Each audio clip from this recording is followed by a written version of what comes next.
Hey friends, I want to talk about short-term relationships, which is a form of romantic relationships that I have had the privilege of engaging in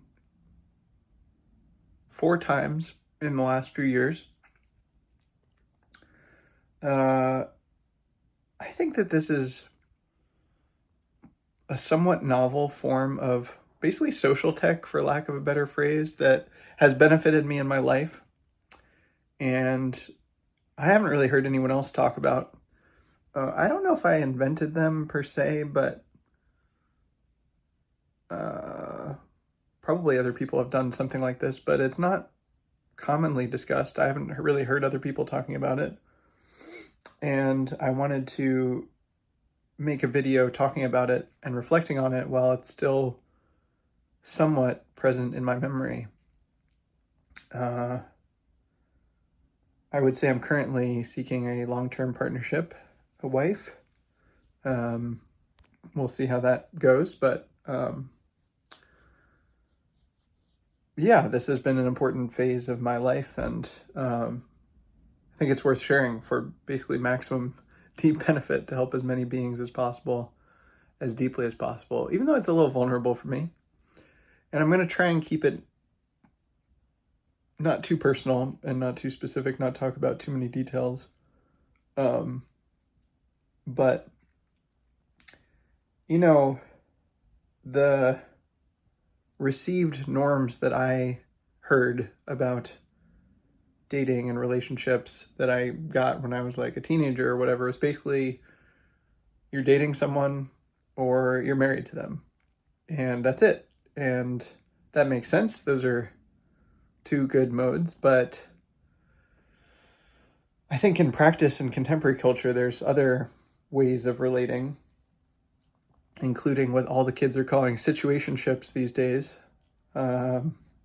which people of old might have called having a lover. People still call that sometimes. And there's being friends, of course, and there's the whole monogamy versus polyamory axis. There's a lot of possibility out there. And I think in general, zooming out, we're kind of experimenting with different forms of connection and social technology and culture. And so this is one experiment that served me well,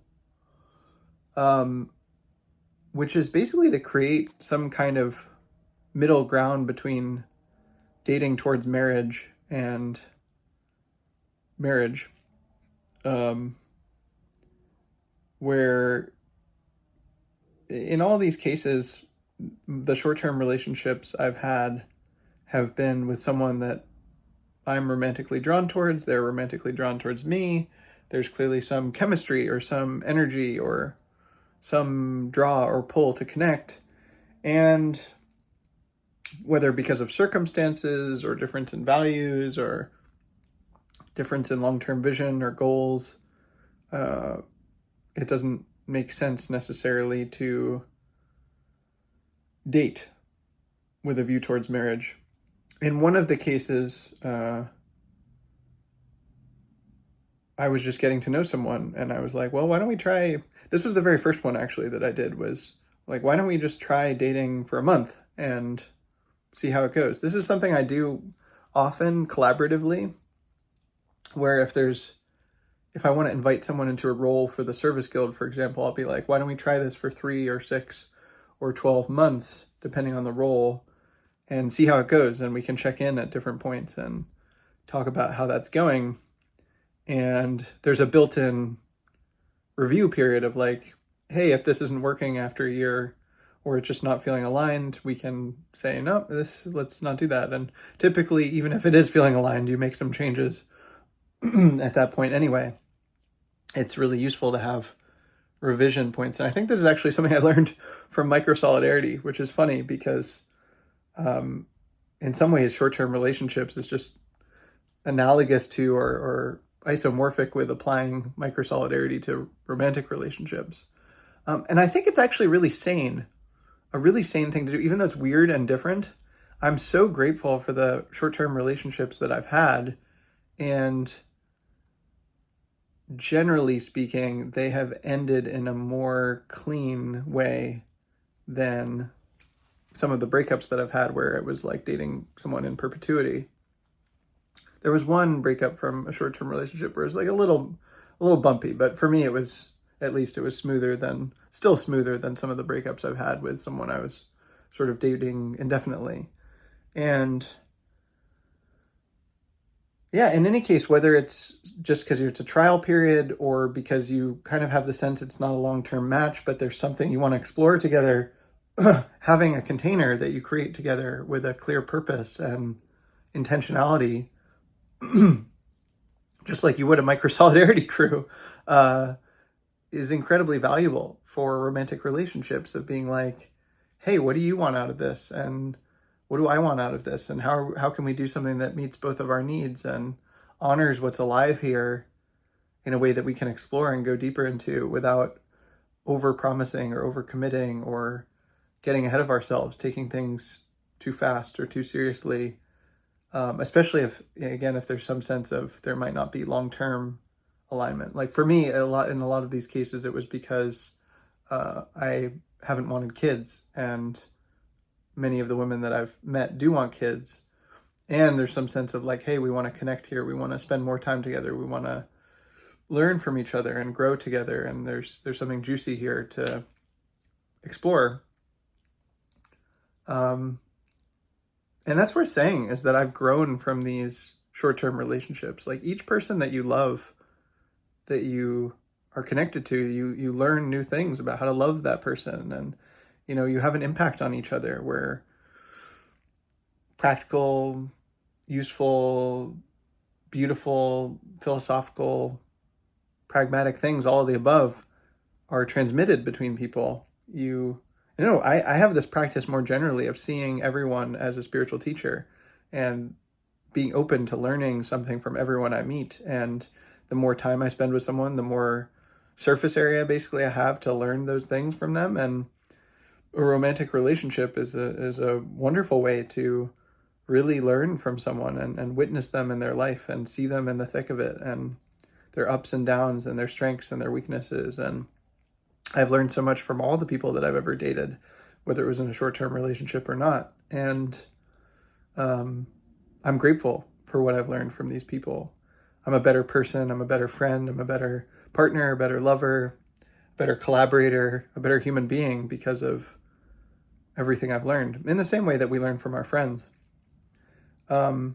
Which comes to, for me, something I really value is friendship. And if I connect deeply to someone, I want to be friends with them really indefinitely for the rest of my life. And so that's been a feature of the short-term relationships that I've had, have been like, let's really strongly set the intention and commit.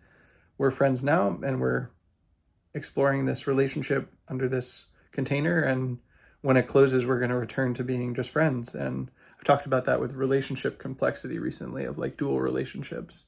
And sometimes you add complexity and sometimes you simplify, but letting friendship be the basis. And that intention and being explicit about that and going in with that is part of why I think these have been neater to end when they've ended than some of the relationships I've had where, I didn't see an end coming or they didn't see an end coming. And it's kind of messy. Like there's hurt feelings and confusion and disappointment and pain and heartbreak. I've certainly felt a lot of that in my day.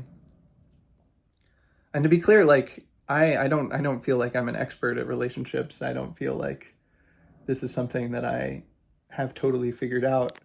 My biographical facts of my life would belie that suggestion, but I do think that this is an interesting form of relationship that's benefited me, and might be interesting to other people to talk about, to hear about.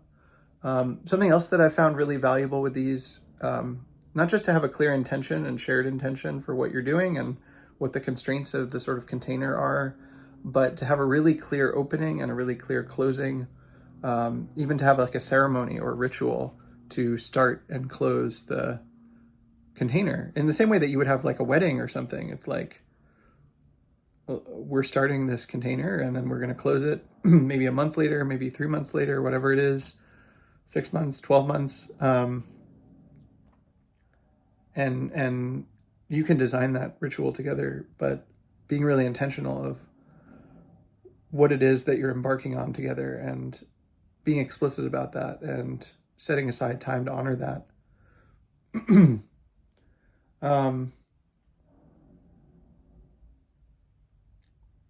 Yeah, I could see this also being really useful where, I mean, we'll see what happens, but if and when I do have a long-term partner, a wife, I could still see starting with a short-term relationship where it's like, hey, we are going towards marriage. We want that. We're interested in that. We feel like we could be a good fit long-term, but like, let's try it for 3 months, or let's try it for 3 months and then go to 6 months and then 12 months.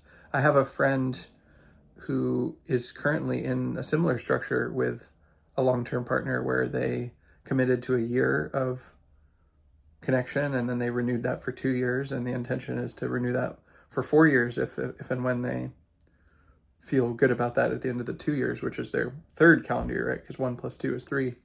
So that would mean 7 years if they go up to 4, and maybe they'd double it after that. That's the intention. They just like that. And I'm like, oh yeah, I love that for them. And, it's just a very obvious best practice to do this sort of thing in collaboration, where in a lot of cases, you're not committing to always and forever being collaborators and no matter what, under any circumstances. You might have a collaborator like that. I have collaborators like that, but that's the exception rather than the norm. And doing things on a project basis or a quarterly basis or an annual basis, and then reviewing is just like very sane in that domain. And from this perspective, it's kind of insane that we don't do that with long-term relationships. And I think having a rhythm of intention where it's like, hey, we're really going to throw ourselves into this for a month or 2 months or 3 months or whatever it is, and then revisit it, also really creates safety within that time period. Because, barring just having an absolute terrible time and it just not working at all, both people can really throw themselves in and be like, make the most of that experience. And they're not doubting, hey, is this person going to be here tomorrow? Or is this going to end all of a sudden? It really lets you throw yourself in. I felt the most secure from an attachment perspective that I've ever felt in my most recent short-term relationship. I've written about this elsewhere, and maybe I'll link to this in the notes. If I forget, feel free to put it in as a comment. But the most recent one, our shared intention was to practice secure attachment through always telling the truth. And so, each of us independently had a practice of telling the truth, but we had that shared intention to always tell the truth to each other and to say the hard thing and talk about the difficult things. And sometimes that was uncomfortable, even incredibly uncomfortable, to share a truth or to hear a truth. But there was no doubt in my mind that it was true, that I could trust the other person to share their truth and that my truth was also being received, and in a way that really did create the basis for safety and security. And I learned that from that relationship, and I wouldn't have had that opportunity to learn that particular lesson at such depth without that container where we really intentionally practiced that for 2 or 3 months or whatever. And that changed my life. And am I going to marry that person? No. Are we in a long-term relationship? No, we're friends now. But I will love that person for the rest of my life, and I'll also carry those lessons with me into other relationships, and really benefited from that. So I imagine this is a little weird for a lot of people, and I've never heard of this before, but 0-1 wild and precious life, unless it isn't because of reincarnation. And I think it's okay to try new things and do things that are different than what other people are doing, and live your own life on your own terms, and provided you're not actively hurting someone else or lying to them or disabusing them, that you're doing something win-win for both people. I think it's okay to do something really different and try experiments and do things that you haven't heard of other people doing, and to iterate and learn and see how that went, and what works and what doesn't. And this has been something that's been really valuable for me in my life over the last few years, and I'm proud to share it with the world. And I hope that knowing about it is of some use to you and benefits you and your connections, and also just inspires you to try different things. You don't have to be limited to your imagination of what's currently available to you. You can imagine new things and dream of new things and make new things and make bids from people that are like, hey, this is kind of different and weird, but how would you feel about doing this together? And, maybe they'll say yes, maybe they'll say no, but if you feel really drawn to someone, this could be a really beautiful way of connecting with them that changes both of your lives for the better. I hope you are well. I hope you are happy, and I am sending you love.